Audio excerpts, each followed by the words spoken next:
The Cloudy Future of Arctic Sea Ice, presented by Science at NASA.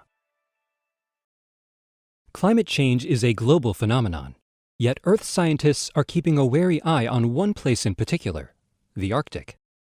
Polar regions are important for us to study right now, explains Tom Wagner of NASA's Earth Science Division at NASA headquarters in Washington, D.C. They're changing rapidly. One of the most visible signs of warming is the retreat of Arctic sea ice. Every year, sea ice waxes and wanes in a normal response to the changes of seasons.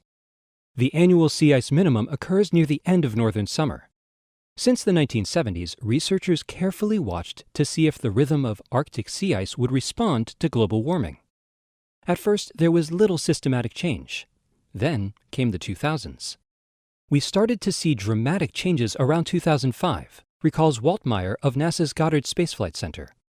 In 2007, the bottom seemed to fall out. By the end of that year's melt season, the Arctic Ocean had lost a chunk of ice cover equivalent to the combined size of Alaska and Texas.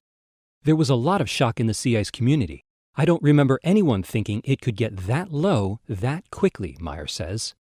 What had been missing from most analyses, which focused on the shrinking area of sea ice, was the fact that the ice had also thinned over the past decades, making it much more vulnerable to weather and warming.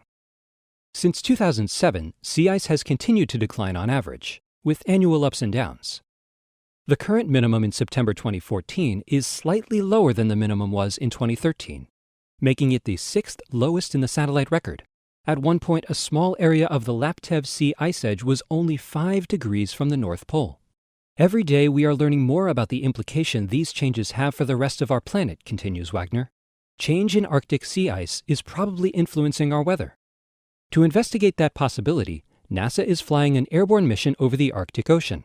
Its name is ARISE, short for Arctic Radiation Ice Bridge Sea and Ice Experiment.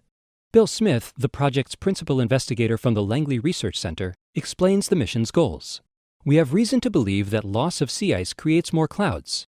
Basically, we want to find out if that's true and determine the impacts. Ice reflects sunlight back to space. If the ice melts, that sunlight is no longer reflected. It is absorbed. Moisture released from the warming sea surface rises up to form clouds. Clouds themselves reflect sunlight, but they also act like a blanket, keeping the Earth beneath them warm.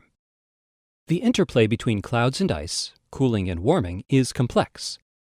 ARISE aims to unravel the knot by taking a lot of data.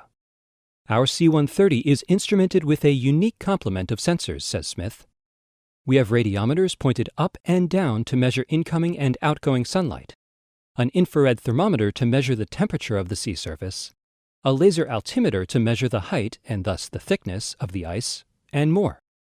If climate change continues apace, the Arctic Ocean could be much less icy in future summers.